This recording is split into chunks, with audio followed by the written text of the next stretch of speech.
نحمده ونصلي على رسوله الكريم اما بعد فاعوذ بالله من الشيطان الرجيم بسم الله الرحمن الرحيم ولقد انزلنا اليك آيات بينات وما يكفر بها الا الفاسقون صدق الله العلي العظيم اللهم صل على سيدنا ومولانا محمد وعلى آل سيدنا ومولانا محمد وبارک وسلم۔ حضرات اکرام، آج کے درس قرآن میں سورہ بقرہ کی آیت نمبر 99 تلاوت کی ہے۔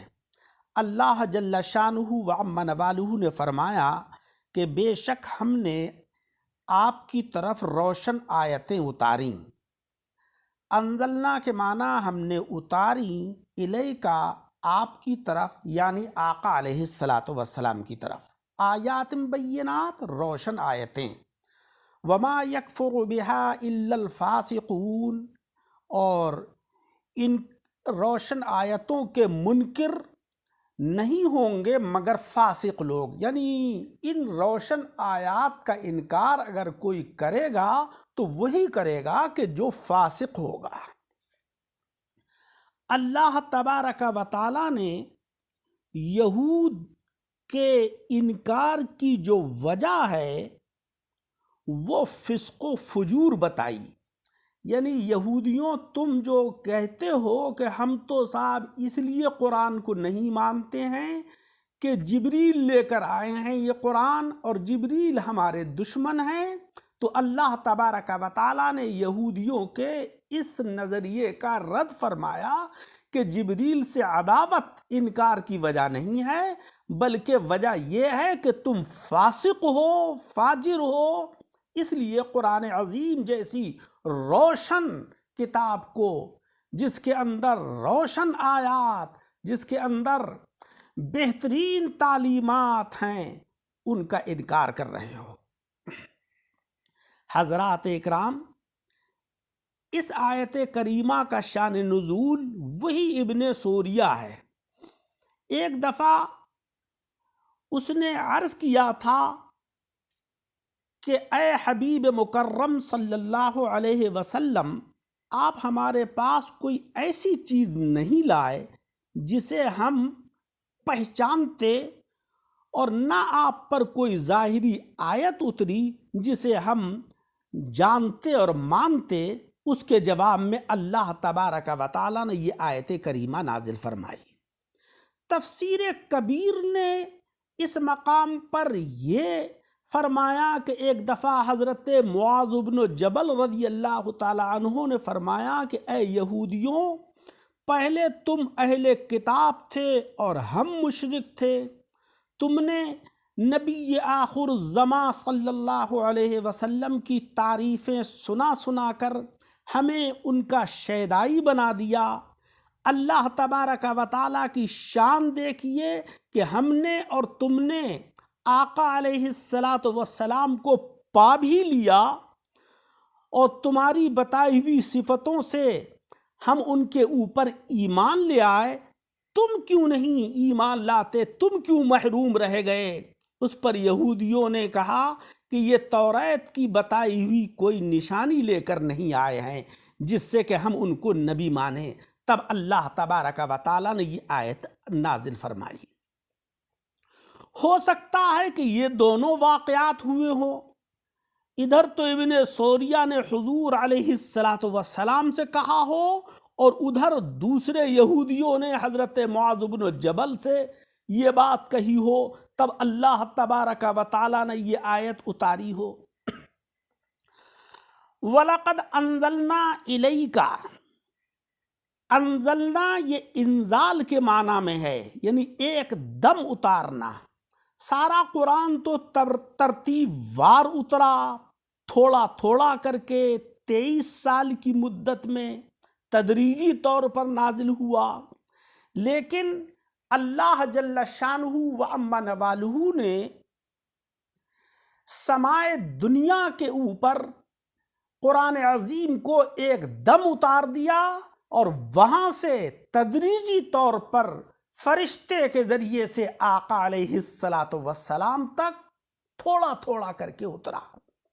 تو انزلنا کے معنی ہے ایک دم اتارنا، اور نزلنا کے معنی آتے ہیں، نزلہ ینزل و تنزیل کے معنی آتے ہیں تھوڑا تھوڑا کر کے تدریجی طور پر اتارنا۔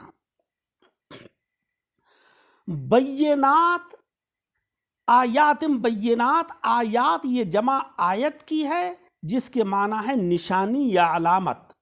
چونکہ قرآن کا ہر جملہ اللہ تبارک و تعالیٰ کی نشانی ہے، اس لیے اسے آیت کہتے ہیں، اور قرآن میں بہت سی آیتیں ہیں، اس لیے ان کو آیات فرمایا گیا۔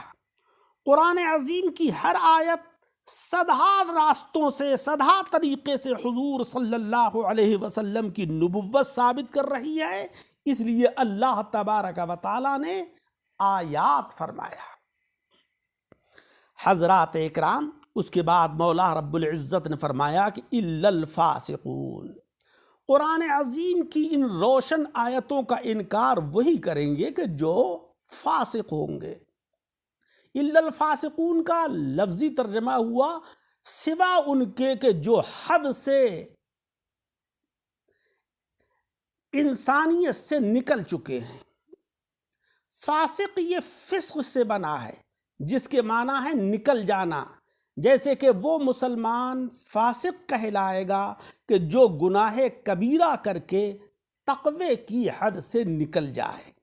اسی طریقے سے وہ شخص کہ جو کفر کر رہا ہے اس کو فاسق اس لیے کہیں گے کہ وہ حد ایمانی سے نکل چکا ہے۔ بعض حضرات علماء کرام فرماتے ہیں کہ جہاں پر اللہ رب العزت نے قرآن کریم کے اندر فسق کو کفر کے ساتھ جمع فرمایا ہے تو اس سے مراد بدترین کفار ہوتے ہیں۔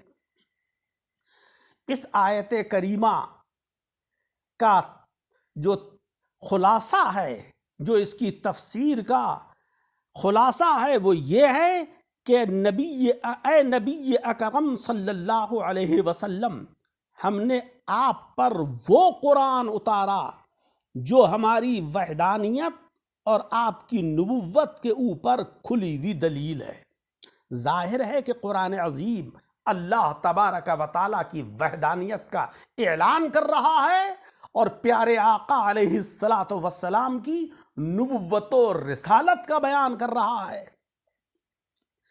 لہذا ان کا کوئی بھی بے علمی اور نادانی یا کسی شبے سے انکار نہیں کرے گا۔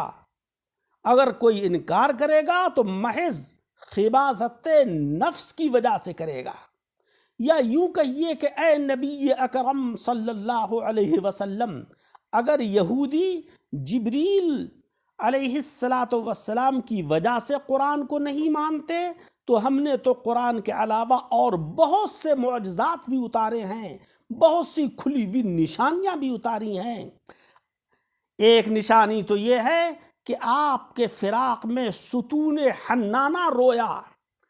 حدیث مبارک میں ہے کہ جب تک مسجد نبوی میں منبر نہیں رکھا گیا تھا تو آقا علیہ الصلاۃ والسلام ستون حنانہ سے ٹیک لگا کر خطبہ دیا کرتے تھے۔ جب منبر تیار ہو گیا تو آپ نے ستون حنانہ سے ٹیک لگانا چھوڑ دیا اور منبر کے اوپر جلوگر ہو کر خطبہ دیا، تو آپ کے فراق کو وہ ستون برداشت نہیں کر سکا اور اس کے اندر سے رونے اور سسکیوں کی آوازیں آ رہی تھیں۔ پیارے آقا علیہ الصلاۃ والسلام نے اپنے قلب اطہر سے اس کو جب چمٹایا تو اس کے اندر سے یہ آواز آئی کہ یا رسول اللہ، میں آپ کے فراق اور جدائی میں رو رہا ہوں، اور آپ کے سینے سے لگانے سے اس کی سسکیاں بند ہو گئی تھیں۔ کتنی بڑی کھلی ہوئی نشانی! اے یہودیوں، اتنی عظیم نشانی کو دیکھتے ہوئے کہ وہ چیز کہ جس کے اندر کبھی روح داخل نہیں ہوئی، جان کبھی اس کے اندر پیدا نہیں ہوئی، اور وہ پیارے آقا کی جدائی کو برداشت نہیں کر پا رہا ہے ستون حنانہ، اور تم کیسے انسان ہو کہ تمہارے پاس روشن آیتیں آ رہی ہیں، کھلے ہوئے معجزات تمہارے سامنے پیش کیے جا رہے ہیں، اور اس کے باوجود بھی تم نہ قرآن عظیم کو ماننے کو تیار، نہ آقا علیہ الصلاۃ والسلام کی رسالت کو ماننے کو تیار. یہ جبریل سے عداوت کی وجہ نہیں ہے بلکہ تمہارے نفس کی خباثت کی وجہ ہے. آپ علیہ الصلاۃ والسلام سے درختوں نے کلام و سلام کیا، کتنی کھلی ہوئی نشانی ہے. آپ سے اونٹوں نے شکایت کی اور ہرنوں نے اپنے دکھ کی حکایت کی. آپ کے اشارے انگلی سے چاند پھٹا، کتنا بڑا معجزہ ظاہر ہوا شق القمر کا. تم بدبخت اور بدنصیب اور نفس کے اندر خباثت لیے ہوئے تھے، اس لیے تم نے اس سے بھی منہ میں موڑ لیا اور اعراض کر لیا، اور حقانیت سے تم نے جو ہے منہ پھیر لیا اور اس کو تسلیم نہیں کیا.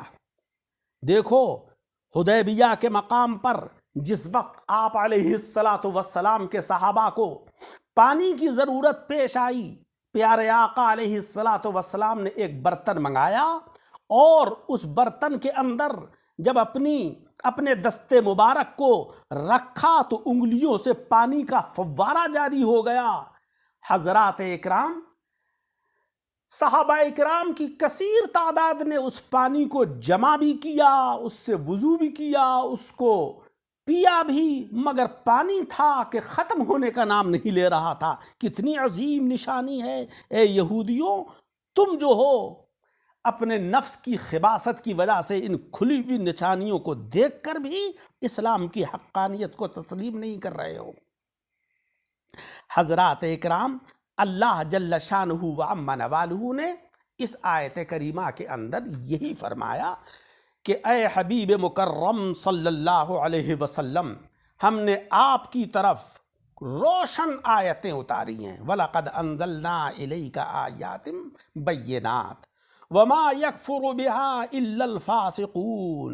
ان روشن آیتوں کا منکر وہی ہوگا کہ جو فاسق ہوگا، یعنی نہیں انکار کریں گے ان روشن آیتوں کا مگر وہ لوگ کہ جو فاسق ہوں گے. حضرات اکرام، ہمیں یہ چاہیے کہ ہم اللہ کے کلام کو پڑھیں، اس کو سمجھیں اور اس کے اوپر عمل کریں اور فسق و فجور سے بچیں. اللہ تبارک و تعالی مجھے اور آپ سب حضرات کو عمل کرنے کی توفیق عطا فرمائے. میں ہر روز جو ویڈیو تیار کرتا ہوں تو قرآن عظیم کو ترتیب کے ساتھ ایک آیت یا 2 آیتوں کی تفسیر بیان کرتا ہوں. جو حضرات پچھلی آیات کی تفاسیر کو سننا چاہیں تو وہ پچھلی ویڈیوز کو دیکھ لیں اور سن لیں. اس آیت میں تفسیر جو بیان ہوئی ہے وہ آیت نمبر 99 یعنی سورہ بقرہ کی آیت نمبر 99 کی تفسیر بیان ہوئی ہے. اللہ تبارک و تعالی مجھے اور آپ سب حضرات کو عمل کی توفیق عطا فرمائے.